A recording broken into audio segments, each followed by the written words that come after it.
18 தர்பார் வந்துட்டாயா. வணக்கம், வந்தனம், நமஸ்தே, நமஸ்கார், நமஸ்தே. நான் உங்க எழில். இது நியூஸ் 18 தர்பார்.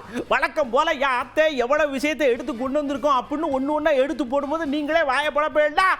அப்படித்தான் இருக்க போது இன்னைக்கு நிகழ்ச்சி. வாங்க நிகழ்ச்சிக்குள்ள சரன்னு போவோம். இப்போ நம்ம நேராக செமச்சீனுமாக்குள்ளே போகிறோம். மக்கள் மனசில் பயபக்தியோட நேர்த்திக்கடன் செலுத்துறதுக்குறா, அது ரொம்ப பிரபலம். அதுலேயும் இந்த தூக்க நேர்ச்சன்னு சொல்லுவாங்கள்டா, அதாவது ஒசரத்தில் அப்படி தொங்கினபடி குழந்தைய அப்படி தூக்கி வச்சுட்டே இருப்பாங்கள்டா. பார்க்க பக்குன்னு இருந்தாலும் கடவுள் கீழே விழ வைக்க மாட்டார்ன்ற நம்பிக்கையில் இருப்பாங்க பாருங்க. அப்படி ஒரு விஷயத்தை தான் கன்னியாகுமரி மாவட்டத்தில் செஞ்சுருக்காங்க.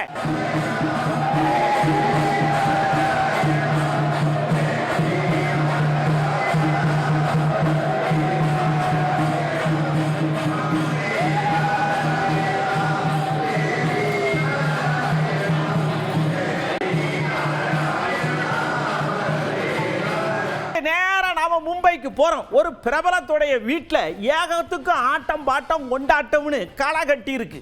கன்னியாகுமரியில் தூக்க நேர்ச்சனா இங்க வேற விதமான விஷயங்கள்லாம் கொண்டாட்டத்தில் இருந்திருக்கு.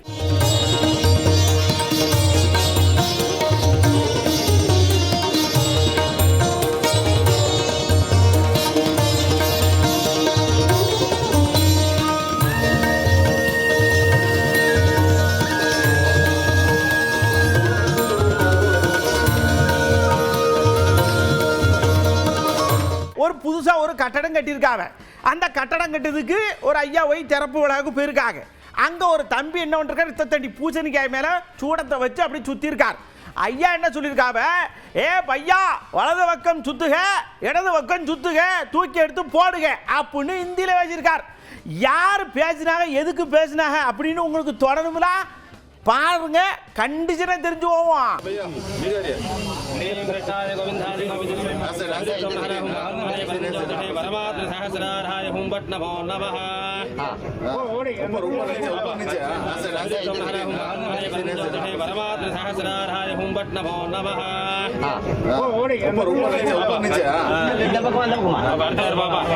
டாஸ்மாக்கு வேண்டாம், வெயிலுக்குள்ள குடிச்சு புட்டு குப்புற விழுத்தா இவங்க தேட முடியலன்னு மக்கள்லாம் போராட்டக்காரர்களுக்கு ஈக்குவலா போலீஸ்காரங்க போராட, அவிகளும் இவங்களும் சேர்ந்து போராடி தள்ளும் முள்ளும் ஏற்பட யாரு போராடுதா யாரு தடுக்காங்கிற ஒரு டவுட்டு நமக்கு வந்துருச்சுலாம்.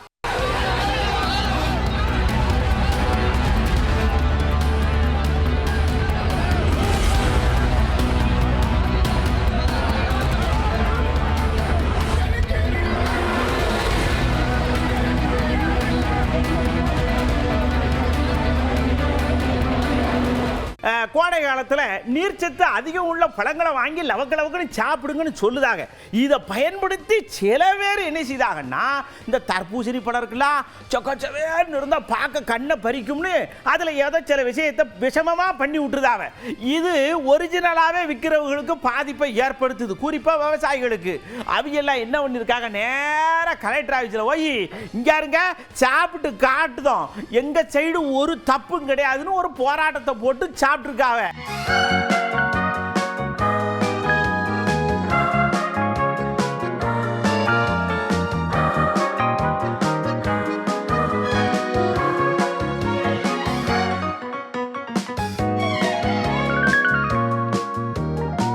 ரொம்பயா துவாத்துக்கிட்டே இருக்கும். ஐயோ ஒரு வாட்டியில் ஜெயிச்சாலாவது நல்லா இருக்குமேன்னு நினைக்கிற நேரத்தில் மும்பை இந்தியன் ஜடக்குன்னு ஜெயிச்சு விட்டாவ.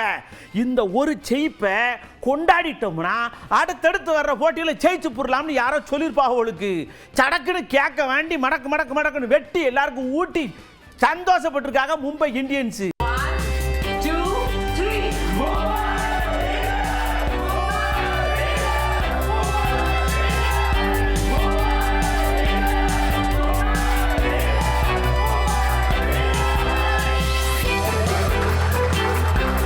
கிறிஸ்கையில் அந்த பக்கம் நின்னார்னு வச்சுக்கோங்களேன், டெமரட்டா பந்து சர்ன்னு மேலே போகும்னு எல்லாரும் சொல்லிவிடுவாங்க.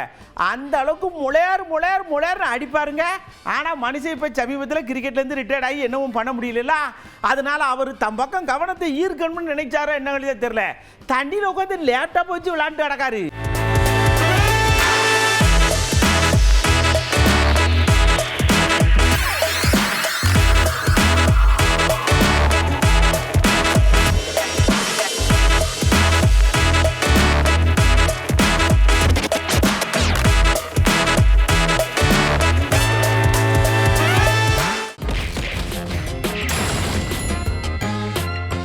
நம்ம அண்ணாமலை அழைச்சி கவலையோடு இருக்காங்க. ஏன்னா என்னன்னு கேட்டோம். அது சொல்லுதாக மத்திய அரசு ஒரு திட்டத்தை தீட்டி பணத்தெல்லாம் கொடுக்கு, அதை இவங்க என்ன பண்ணுதாக வேற மாதிரி கையாண்டு அதை அவங்க அப்படியே வச்சுக்கிறதாக. ரொம்ப வருத்தமா இருக்கு. யார் என்ன செஞ்சா எப்படி வச்சுக்கிட்டாங்கிறத அவர் வாயாலே கேளுங்களேன். தூய்மை பணியாளர்கள் ஓனர் ஐயா, நீங்க எதுக்கு வேலை பார்க்குறீங்க? நான் உங்களுக்கு லோன் கொடுக்குறேன், நீங்க வண்டி வாங்குங்க. நீங்க செப்டிக் டேங்க் கிளீன் பண்ணுமா, மிஷின் வாங்குங்க, நீங்க அதை கிளீன் பண்ணுங்க அப்படிங்கறத நமஸ்தே திட்டம். தமிழ்நாட்டில் அம்பேத்கர் ஐயா பேர்ல இந்த திட்டத்தை பேரை மாத்தி மத்திய அரசுடைய பணம் வருது. 2 cooperative bank, Kanchipuram, Chennai central cooperative bank. 2 பேங்க்ல எப்படி போலித்தனமாக அக்கவுண்ட் ஆரம்பிச்சு எப்படி போலித்தனமா அந்த பணத்தை ஸ்விண்டில் பண்ணிருக்கான்னு காட்டுறேன். ஆனா இதுக்கும் என்னால சிபிஐ கிட்ட போக முடியலையே. மத்திய அரசு பணமா இருந்தாலும் காங்கிரசினுடைய தலைவர் செல்வ பெருந்தகை ஊழல் பண்ற ஆதாரம் கையில் அப்படியே இருக்கு, லட்டு மாதிரி இருக்கு. ஆனாலும் சிபிஐ உள்ள வர முடியல. காரணம், ப்ராசிக்யூஷன் சாங்ஷன் வித்ட்ரா பண்ணிருக்காங்க. நம்ம ஐயா தமிழ்நாடு காங்கிரஸ் கமிட்டி தலைவர் இருக்கார்ல, அவர் வந்தாரு. அண்ணாமலை அப்படித்தான் பேசுவார், விரக்தியில பேசுறாரு. இப்படி பேசுறதுனால அவருக்கு என்ன கிடைக்குன்னு நமக்கு தெரியும். இதுக்கு பின்னாடி யார் யார் இருந்து குறு குடுக்கான்னு தெரியும். அதனால இதெல்லாம் நீங்க ஒன்றும் கண்டுக்கிறாதியா, இது ஒரு சமுதாயத்து ஆட்கள் மேல குறி வைக்கிற சதி அப்படின்னு சொல்லிவிட்டார்லாம்.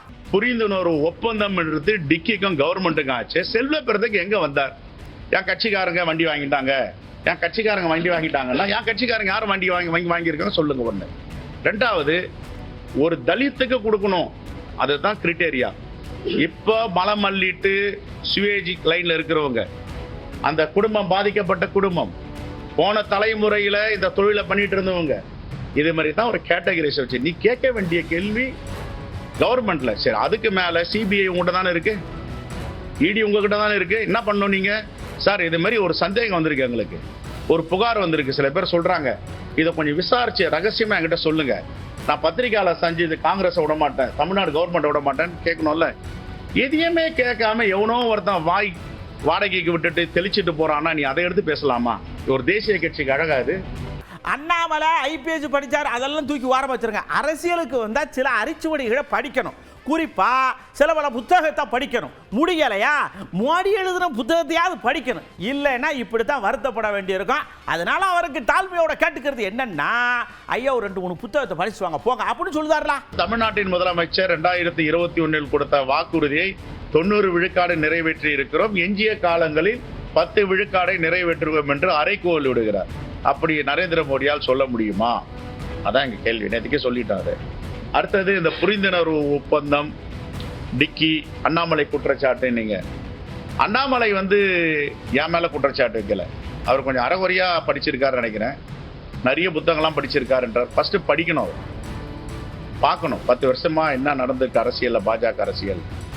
இந்த டிக்கி என்ற நிறுவனத்திற்கும் தமிழ்நாடு அரசுக்கும் புரிந்துணர்வு ஒப்பந்தம் ஒரு மாடல் ப்ராஜெக்ட். தமிழ்நாடு முழுவதும், இந்தியா முழுவதும் விஷவாயு தாக்கி மலக்குழியில் இறங்குபவர்கள் மரணம் அடைகிறார்கள். இந்த மரணத்தை தவிர்க்க வேண்டும் என்றால் என்ன செய்வது? அப்படி என்று ஐநா சபையில ஒரு மிகப்பெரிய ஆய்வு கட்டுரை வெளியாகி இருக்கிறது. இதை படிக்க சொல்லுங்க முதல்ல. ரெண்டாவது, போபால் டிக்ளரேஷன். போபால் டிக்ளரேஷன் என்னன்னு கேட்க சொல்லுங்க. அண்ணாமலையை படிக்க சொல்லுங்க. What is the Bhopal declaration? அதுக்கு மூணாவது, அம்பேத்கரை படிக்க சொல்லுங்க, அம்பேத்கருடைய ஸ்பீச். நாலாவது, அட்லீஸ்ட் இதெல்லாம் படிக்க அவருக்கு வாய்ப்பு இல்லைன்னா மோடியை படிக்க சொல்லுங்க, மோடியோடைய உரையை படிக்க சொல்லுங்க. அடுத்து பாருங்க, என் குரல் நல்லா இருக்கா அப்படின்னு கேட்கிற மாதிரி ஒரு ஐயா பாட்டு பாடினாரு, ஒரு அமைச்சர் ஐயா. என்ன பாட்டு பாடினாரு தெரியுமா? சின்ன பயலே சேதி கேடுடா அப்படின்னு. இந்த பாட்டு ரொம்ப பிரபலமான பாட்டு. இப்ப அந்த பாட்டை வச்சு ஒரு பிரபலமாவார் போல் இருக்கு. சின்ன பயலே சேதி கேளடா, நான் சொல்ல போற வார்த்தை நல்லா எண்ணி பாரடா, நீ எண்ணி பாரடா. ஆளும் வரணும், அறிவும் வளரணும், அதுதான்டா வளர்ச்சி. நல்லா புரிஞ்சுங்க. ஆளும் வளரணும், அறிவும் வளரணும், அதுதான்டா வளர்ச்சி. தமிழ்நாட்டு முதலமைச்சர் என்ன சொல்றார்? திராவிட மாடல் ஆட்சின்னு சொன்னா எனக்கு 2 கண்கள், ஒன்று ஹெல்த் மக்கள் நல்வாழும், இன்னொன்று கல்வித்துறை, இது 2 தான் என் கண்கள் என்று சொல்லுகிறார். ஆக ஆளு வளரணும்னு சொன்னா ஹெல்த் டிபார்ட்மெண்ட் தான் ஆள் சுகமா வளர முடியும். அறிவு பிறக்கணும்னு சொன்னாக்கா கல்வி சிறப்பா இருந்தா தான் அறிவு பிறக்க முடியும். அதுதான் சொல்றாரு. ஆளும் வளரணும், அறிவும் வளரணும், அதுதான்டா வளர்ச்சி. உன்னை ஆசையோடு ஈண்டவர்க்கு அதுவே நீ தரும் மகிழ்ச்சி. நாளும் ஒரு பாடல் கூறணும் காலம் தரும் பயிற்சி. உன்னை உன் நரம்போடுதான் பின்னி வரணும் தன்மான உணர்ச்சி. உன் நரம்போடுதான் பின்னி வளரணும் தன்மான உணர்ச்சி.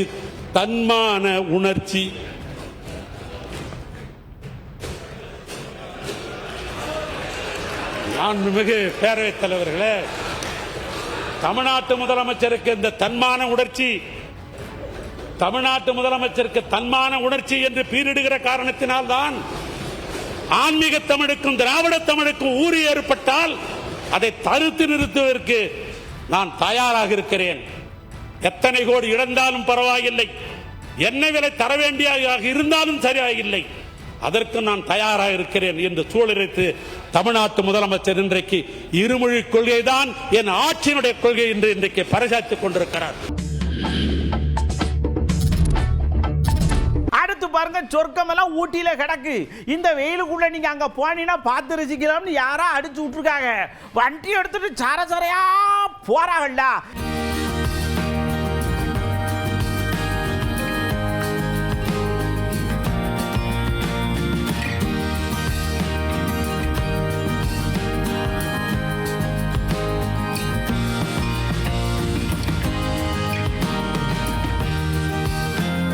இந்த கேரளா பாடு இருக்குல்ல, நம்ம தமிழ்நாடு கேரளா பாடு, அங்க இந்த வரையாடுகள்லாம் எம்புட்டு இருக்குன்னு கணக்கு எடுத்திருக்காங்க.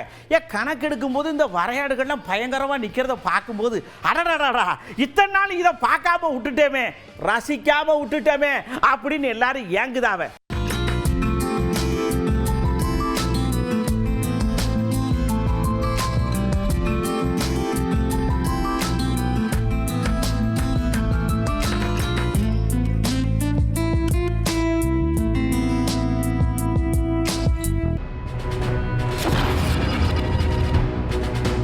தங்க சர்ன்னு விலை ஏறுது.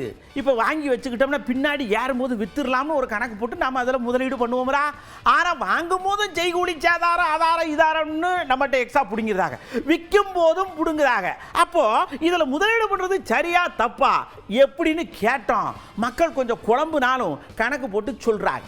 நாளுக்கு நாள் தங்க விலை அதிகரிச்சுக்கிட்டே இருக்கு. ஏழைகள் நகை வாங்கக்கு ரொம்ப கஷ்டப்பட்டு இருக்காங்க. இப்ப இருக்கிற சிச்சுவேஷனுக்கு காயினா வாங்குறது பெஸ்ட். காயினா வாங்கிக்கிறது பெஸ்ட். கோல்டு காயினா வாங்குறது நல்லது. காயின் செய்கூலி சேதாரம் இல்லாம எடுத்துக்கலாம், ஆனா யூஸ் பண்ண முடியாது. நகையா எடுத்தா யூஸ் பண்ணிடலாம். காயினா வாங்கிக்கலாம் அப்படின்னு நினைக்கிறேன். ஏன்னா அது ஒரு கல்யாணத்தில் வீட்டில் இருக்கிற ஃபங்க்ஷனுக்கு ஒரு அவசரத்துக்கு நமக்கு செஞ்சுருப்பாங்க, திருப்பி கொண்டு போய் அந்த காயினாக வச்சிடலாம். இப்போ கோல்டை நம்ம வாங்கினோன்னா அதுக்கு செய்கூலி சேதாரம் இதெல்லாம் பார்க்கணும். ஆனால் நம்ம காயினை வாங்கி வச்சா நமக்கு எப்போ தேவையோ நமக்கு இஷ்டப்படி என்ன வேணாலும் நமக்கு ஒரு வளையாவோ செயினாவோ தேவைப்படும் போது நம்ம அதை மாற்றிக்கலாம். நீங்கள் வாங்குறது எல்லாமே 916 இருக்குதான்னு செக் பண்ணிங்க. HUID கோடுன்னு இப்போ கவர்மெண்ட் கொடுத்துருக்கேன். அந்த HUID கோடோடு வாங்கினீங்கன்னா உங்களுக்கு எந்த லாஸ் ஆகாது. நாளைக்கு நீங்கள் நகையை திருப்பி மாற்றணுன்னாலும் அந்த HUID கோடு வந்து அது அப்படியே 916 ரேட்டுக்கு அப்படியே உங்களுக்கு மாற்றி ஆர்னமெண்ட்டு கொடுப்பாங்க. 916 டச்சு அந்த மாதிரி இருக்கிறது ஏன் இவங்க வேஸ்டேஜ் எல்லாம் வாங்காமல் இருக்கிறது ரொம்ப நல்லது. ஏன் வாங்குறாங்கன்னு தெரியல. அது திருப்பியும் ரிட்டர்னும் எங்களுக்கு வர்றது கிடையாது. கடையில் கம்மி விலை கொடுக்குறாங்கன்றதுக்காக நம்ம தரமெல்லாம் பரிசோதிக்காம 1000-500 கம்மி கஷ்டப்பட்டுட்டு நம்ம எல்லா நகையும் நம்ம வாங்கிக்கிறோம். இப்போ நம்ம மிடில் கிளாஸ் ஃபேமிலிங்கிறதுனால நகையை எடுத்துகிட்டு போயிட்டு நம்ம கஷ்டம் வரும்போது கண்டிப்பாக கடையில் கொண்டு போய் வைப்போம். அப்போ இப்போ இருக்கிற நகை ரேட்டுக்கு அதை வாங்காம கம்மியாக வாங்குவாங்க. ஏன்னா அதில் தரம் கம்மியாக இருக்கு. தங்கம் நீங்க வாங்கிட்டு விற்கணும்னா உடனே காசாக்கிடலாம். அவரின் கோல்டு ஃபண்டுன்னு சொல்லிட்டு ஒரு திட்டத்தை கொண்டு வந்திருக்கு. அந்த திட்டம் பேங்க்ல நம்ம இப்போ நகை எடுக்கிற போற பணத்தை நம்ம இன்வெஸ்ட்மெண்ட் பண்ணிட்டோம்னா இன்னைக்கு என்ன ரேட்டோ, இன்னைக்கு என்ன ரேட்டுக்கு விட நம்ம 15,000 ரேட்டு வந்தாலும் அன்னைக்கு அது புது நகையை நம்மளுக்கு கவர்மெண்ட் கொடுக்கும். மக்கள்கிட்ட அது சம்பந்தமா நான் அவேர்னஸ் இல்லை.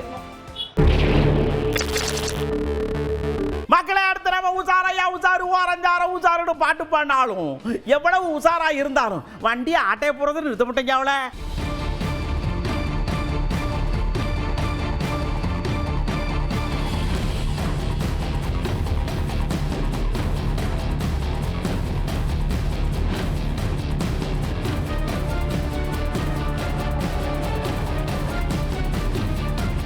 வண்டியை தூக்கிட்டு போனா நம்பர் பிளேட்டை வச்சு பிடிச்சி போடுறாங்க, செயலில் தூக்கி போட்டுறாங்க. என்ன செய்யலாம்னு ஒரு கும்பல் யோசிச்சு சார்கண்டில் சடக்குன்னு அப்படியே போயிருக்காங்க. ரோட்டில் கார் நிற்கிறதுல எண்ணி பார்த்து பிடிச்சிட்டு ஓகே ரெடி ஸ்டார்ட் 1 2 3 அப்படின்னு சொல்லிவிட்டு கல்லை கொண்டு பொத்து பொத்து பொத்து நெறிஞ்சு எல்லா காரையும் உடைச்சிருக்காங்க. ஏயா இப்படின்னு கேட்டா ஒரு ஜாலி தான் அப்படின்றாங்க.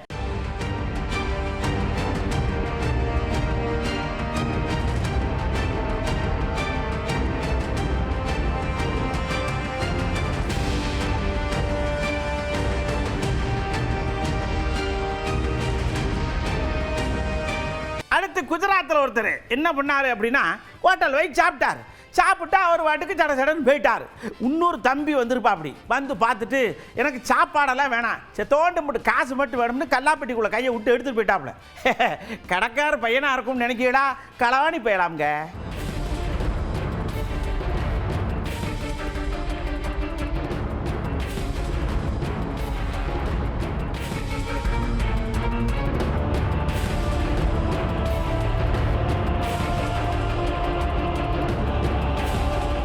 ஒரு சிங்கம் ஒரு பையனை அப்படின்னு கடிக்க வந்திருக்கு.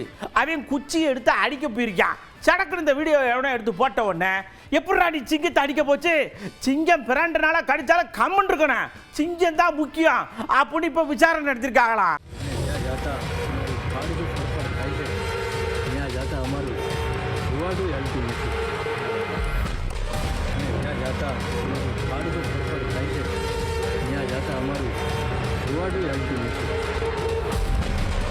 மக்களே பிரேசிலில் பார்த்தீங்கன்னா ஒரு வீட்டில் பெற்றவங்களாம் உட்காந்து நல்லா ருசிச்சு சாப்பிட்டு இருந்திருக்காங்க.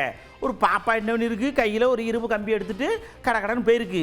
சரி விளையாண்டுக்கிட்டு இருக்கும்போது பார்த்துட்டு இருந்துருவா. அவங்களுக்கு வீட்டுக்கு முன்னாடி வயர் போயிருக்கு. அதில் உடனே இந்த கம்பியை வச்சோடனே சாக்கடிச்சு கீழே விழுந்துருச்சு. இவங்க பார்த்துக்கிட்டு இருந்தவோ பிடிக்கணும்னா கீழே விழுந்ததுக்கப்புறம் தேடிருக்காங்க.